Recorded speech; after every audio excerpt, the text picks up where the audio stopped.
हमेशा बॉलिंग के सहारे मैच नहीं जीता जा सकता है, क्योंकि इस बार इंडिया की बॉलिंग भी इतनी अच्छी नहीं रही, फील्डिंग भी इतनी अच्छी नहीं रही और बैटिंग तो इंडिया की लगातार फेल हो रही थी। ये बांग्लादेश टेस्ट सीरीज में भी टेस्ट मैच हारने से बचे, क्योंकि उस टाइम रविंद्र जडेजा और अश्विन ने मोर्चा संभाल लिया था। इस बार कोई भी काम नहीं आया और इंडिया 12 साल के बाद अपने ही घर में टेस्ट मैच हार गया, और उस टीम से हारा जिससे कभी टेस्ट सीरीज हारा ही नहीं था अपने घर के अंदर।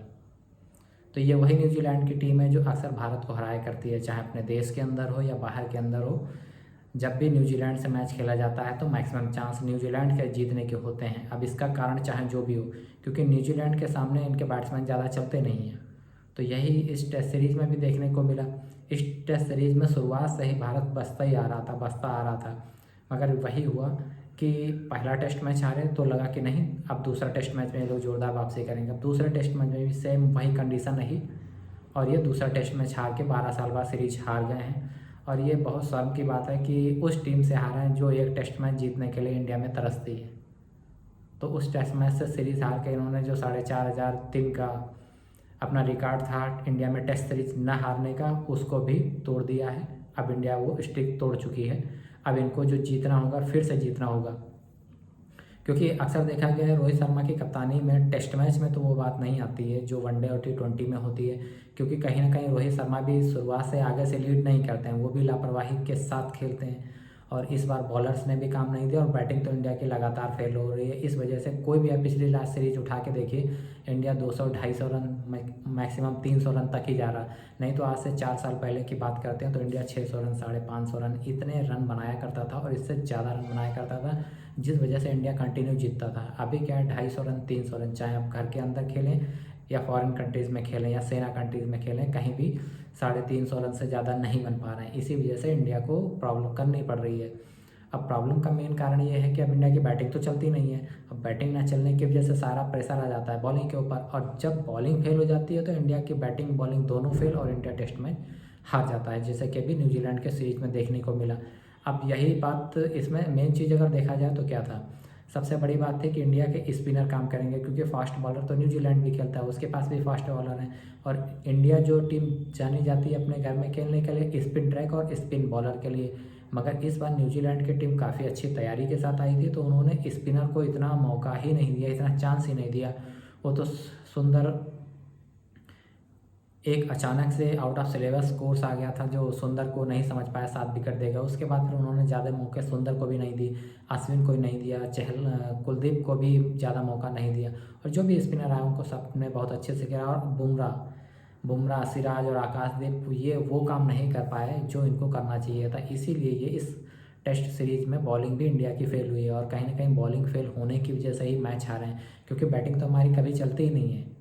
बैटिंग में तो हमेशा 200, 250, 300 रन से ज़्यादा नहीं बनता है, तो बॉलर ही मोर्चा संभालते हैं। इस बार भी बैटिंग नहीं चली और बॉलिंग भी नहीं चली और हम लोग टेस्ट सीरीज़ हार गए। अब इस टेस्ट सीरीज़ से रिजल्ट क्या निकल रहा है?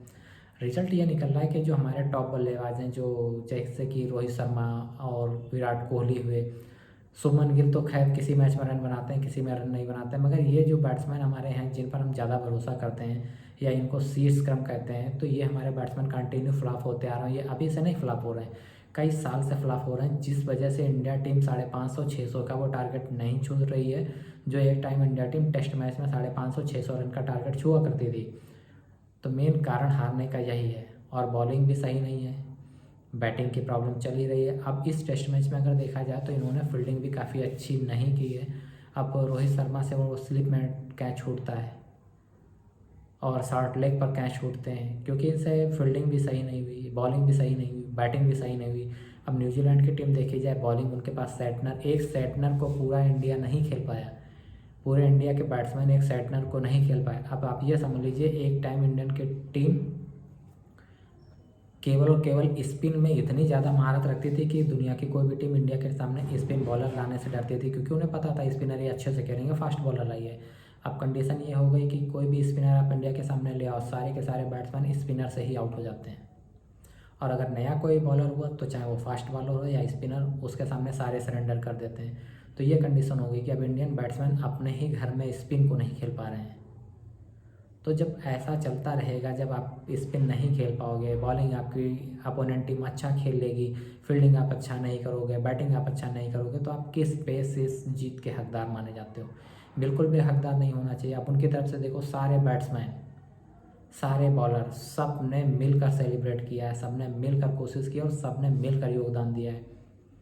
हर बॉलर उनकी तरफ से विकेट ले रहा है, हर बैट्समैन थोड़े बहुत रन बना रहा है। हमारे यहाँ से हर बॉलर की तो बात छोड़ो, वाशिंगटन सुंदर छोड़ दो और एक मैच में अश्विन को छोड़ दो, तो कोई विकेट ही नहीं ले रहा। और जब ये लोग विकेट नहीं लेंगे या बॉलिंग यूनिट विकेट एक साथ नहीं लेगी, तो फिर विकेट 20 कैसे निकाले जाएंगे? 20 विकेट निकालने के लिए बहुत मेहनत करनी पड़ रही है, और जिसका नतीजा ये हुआ कि इंडियन टीम इस सीरीज़ को हार गई है। तो इस सीरीज़ को हारने के बाद से इन्हें कम से कम ये सोचना चाहिए कि अपनी बैटिंग के बारे में सोचें। आप विराट कोहली और रोहित शर्मा बहुत बड़े बैट्समैन हैं, इनको कोई बैटिंग के बारे में क्या बताएगा?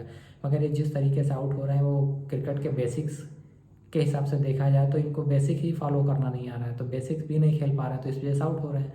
टेस्ट मैच खेलने के लिए बेसिक्स की बहुत ज़रूरत होती है, क्योंकि T20 और वनडे की चीज़ें अलग हैं। वहाँ पर आप खेल सकते हैं, थोड़ा टाइम क्रीज पर बिताने के बाद आप क्रॉस भी मार सकते हैं। यहाँ फुल टॉस बॉल पर आप पहले ही 2-4 बॉलों के अंदर क्रॉस खेलने जाएंगे तो बोल्ड होने के मैक्सिमम चांस रहेंगे, क्योंकि पुराने कोच क्रिकेटर सब यही कहते हैं कि बी एरिया में खेलो, मगर इन लोगों को वो चीज़ें नहीं समझ में आ रही। तो हार का कारण कहीं ना कहीं यही सब चीज़ें हुई हैं, जो ये अपने बेसिक्स भूले हैं अब। या आप इनको ये भी कह सकते हैं कि इनको घमंड भी हो चला था कि काफ़ी टाइम से हारे नहीं हैं, और ये लगातार बचते ही आ रहे थे। बांग्लादेश से भी बच गए, मगर लास्ट में न्यूजीलैंड से हार गए।